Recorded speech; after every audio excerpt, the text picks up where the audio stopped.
Yeah, Salakia, Satan, we just got a call. But, you know, like I was saying, the things don't have the same, they got a better force in it. Oh, that's what I'm saying. It's Hebrew is a masculine language. So when we say, when the scriptures, you'll read like son or man, you know, that could be talking about men and women, you know. But we going to get into this a little bit. So, you know, brother, you can start with the first letter. All right, the first letter is A. Right, so that's the first character. All right, so that's A. Right, and so when you have A, you know, brother Salaki, if I write on this a little bit, just to give a little bit more understanding behind it. So when you have A, all right, let's assume that you turn this head, you turn this to look like this, right? So that looks like a cattle's head, all right? So this is actually like an oxen. You put eyes on it, A, because A is a lot, which means cattle. So that's a way to remember that. And all of these don't necessarily have a meaning like that, so I'm not going to do that for each one, but some of them are a little bit more helpful. So that's A. All right, the next one is Ba. Right, so the next one is Ba. So when you turn this one on its side, it's a little more difficult for me to do, but you turn this one on its side, that looks like a tent, right? Because tent in Hebrew is Bayath, okay? So that looks like a tent, so that's a way to remember Bayath, okay? All right, the next one is Ga. Ga. So Ga in the Hebrew, all right, the third character, all right, is when you look at that, it might not look exactly like it. I'm not about to sit up and try to draw a perfect example, but it looks like the hump of a camel, right? Because Ga for camel in Hebrew is Gamal. Shalom to Gamal up in ATL, but Gamal means camel, okay? All right, the next one is Da. Right, so Da, all right, when you look at that word in Hebrew, it's it looks like, it reminds you of what? This right here, right? Which is Dalath, which means door. Okay, that means door. So it's just like the door to your tent, the opening to your home, all right? Dalath, door. All right, the next one is Ha. Right, so Ha, I don't necessarily got one for Ha, but nonetheless, we can keep it pushing. All right, Wa. Right, Wa. Okay, so Wa, what's a famous gas station around here? Wawa. Wawa, right? So Wawa in the Hebrew, all right, let me see, Wawa is hook, okay? And that's because it looks like, back in the day, they used to have a fishing hook, all right? It looks like a hook, so they used to fish with that. So Wawa, and so we say it's spiritual that they call Wawa the gas station. It's a nice-ass gas station. It's like 7-Eleven's big brother. You know what I'm saying? Food and everything. Right, got everything you need in there. So hook, they hook you in, all right? Za. Next one is Za. I don't got one for that one, but it looks like a Z. That's probably one of the easiest ones to remember. Okay. Next one. Oh, okay. So this next one is I know this one's sometimes it can be a little troubling because it takes a little, you gotta work on that guttural sound. It's a ha. All right, ha. So a lot of brothers say ka, and that's okay. We get what you mean. Like for instance, like if you know brother's name, Karab, right? So like we got a Karab down in Miami. But his technical name is Harab, all right? Or like when you say Shalawam Ak, or when you say Shalawam Akim, you technically supposed to say Ach or Achim. You know what I'm saying? But, you know, we like to simplify things. But that's technically what it is. And that one can be remembered because it looks like, what does that look like to you? Ladder. Like a ladder, right? So that's that one, okay? All right, the next one is Ta. Right, so the next one is Ta. All right, this one, all right, actually, Ta can mean, I forget what the word it stands for, but it can mean a wheel or basket. All right, so that looks like, you know, the old ancient carts they used to have? It looks like the wheel on it, you know? And so also, we use this one for thinking about X-Men, because that looks like the X-Men sign, right? So that's where they got that from, all right? That's how you know them people with them spiritual powers are really talking about us. Actually, get Isaiah 40 and 31 for me. You know, so because when we talk about those spiritual powers and things like that we're going to have, man, X-Men get that from us, man. That all comes from the scriptures. All right, this is Isaiah 40 and verse 31. But they that wait upon the Lord shall renew their strength. They shall mount up their wings as eagles. They shall run and not be weary. And they shall walk and not faint. Right, that's that superpower. That's X-Men right there, man. So they get that character coming from the Ta from ancient Hebrew. All right. The next one is Yah. Right, so everybody should know this one because we got Yahweh and Yahweh Shah. This is the preeminent because when you use Yah in the beginning of a word, it usually means he. So Yahweh means he is or he exists. That's the he. Or Yahweh Shah, he saves or he delivers. That's where you get that one from. Okay. The next one is Ka. Ka. All right. I don't got one for Ka, but actually I do. Ka is it means a palm, the palm of your hand. And don't that look like fingers? Right. So Ka in Hebrew for palm of hand is Kap. All right. That's like brother Ash in Miami. His name is like Ash Ba Kap. You know, it's like fire in your hand, fire in the palm of your hand. So Kap, that's that one. The next one is La. Right, La. That's like with Za. It looks just like an L, so it's not that hard to remember. All right. All right. The next one is Ma. Right. So this one is easy to remember because see, I make it look weird. I make it look weird, but you know, technically it looks like this, which looks like you know, when you see pictures like water, right? Mayam. It's supposed to look like water. So when you have water, when they try to draw a little river and shit, you know what I'm saying? It looks like water. So that's the way you remember that one. Mayam. Kind of like waves. Right, exactly. You know, but I just draw mine like that, you know. But Mayam. All right, the next one is Na. The next one is Na. I don't have one for that one, but it looks like a Y, a typical Y in English. All right, the next one is Sa. Right. So Sa, I forget the Sa one, but it looks like an antenna. You know, you have like an antenna on your house. You know, like when they had not an antenna. What's them damn things? An antenna or a weather band. I forget what the hell they call. So I'll be on top of the roof. Yeah. You know. So Sa, that's that one.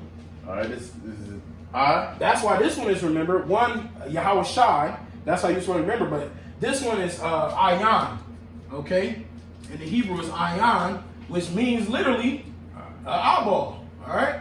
You know? An eyeball. So that's how you remember that one. Ayan. It's like they shaped it because when Adam was looking at animal, or anything he saw in a circle, it looks like an eye. Right? Ayan. All right, the next one is Pa. Right. So Pa is actually, I reminded Yah. Another one to remember, Yah, is Yad, okay, which means hand. A literal hand is a Yad. And Kap is a palm of a hand, okay? But he said Pa. So Pa, Pa is your mouth. It looks like an opening. When you do your mouth like this, sideways, it looks like a Pa, right? You know, so that's how you get that symbol, all right?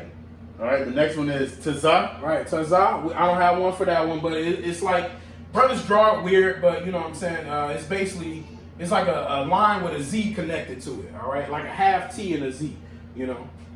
All right, the next one is Kwa. Kwa, all right? I don't think I got one for that one either. But Kwa, you know, it kind of looks like I don't know, like an upside down shovel or something, you know? All right? All right, the next one is Ra. Right, a Ra, it looks like the Bayaf, but the line is straight. It loses the hook, okay? So that's a Ra. All right. The next one is Shah. Right. So a good way to remember Shah is because Shan, all right, in the Hebrew means tooth. Okay. So this looks like two teeth connected to each other. It looks like vampire teeth or some Edomite saw down teeth, but nonetheless it's teeth. All right. So Shan is tooth. All right. Or Shan Yam is teeth.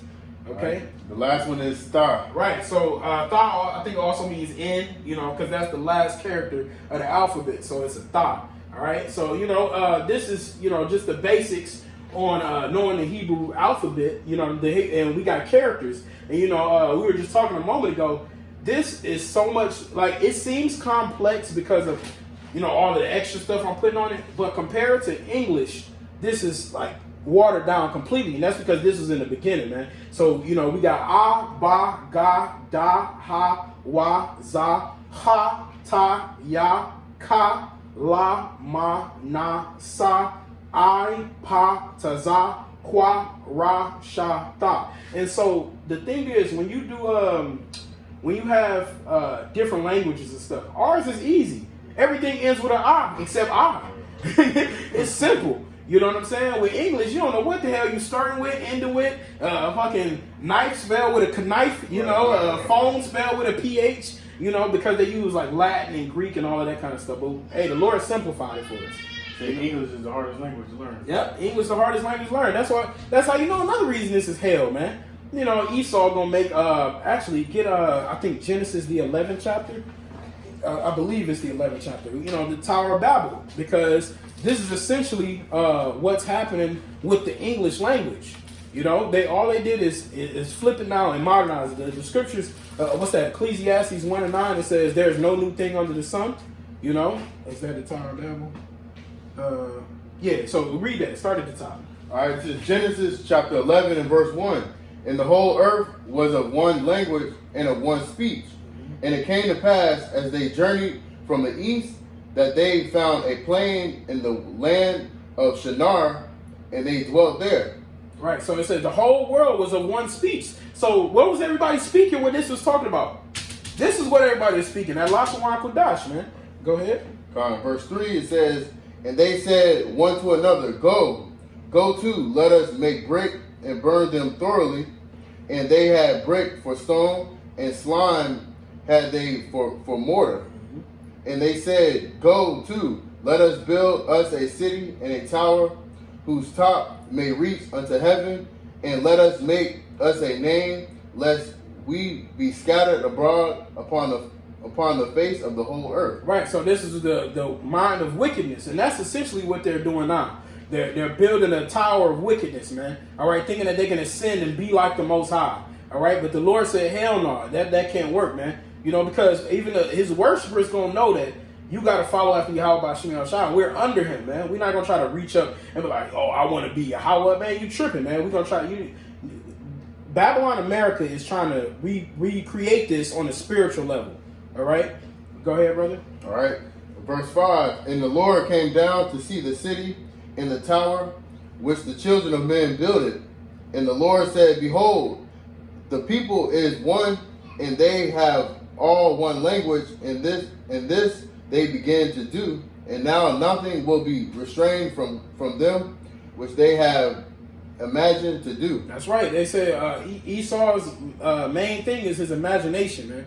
He'll get busy with his imagination to create this fairy tale life of all of the things that are false in the world and that are wicked. You know, teaching you that our Lord is a so-called white man. You know, all of those kinds of things are part of his wicked imagination and his wicked devices.